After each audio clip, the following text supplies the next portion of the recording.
Let's dive into the issue of clearing up space in Windows 11. Having your computer full can cause it to slow down, so it's important to manage this aspect. First, it would help if you began by checking which files are taking up your space.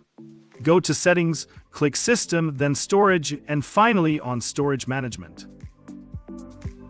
Here, you'll see a detailed breakdown of what's using up space on your computer: apps, temporary files, other files, and downloads.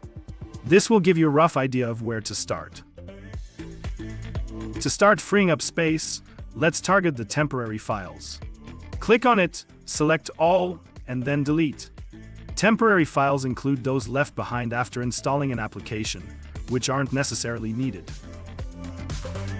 Next, let us focus on downloads. Often, we download files and forget about them. Select Downloads, choose files that you no longer require, and hit Delete.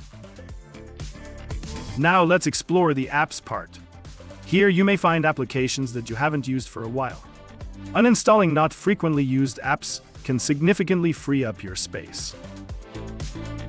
If you find other files consuming a lot of space, these are usually system files, backups, local files from synced cloud storage. Be careful while deleting these. Performing these steps regularly will improve your computer's speed and ensure that it operates optimally. Remember, a clutter-free computer is a fast and efficient computer.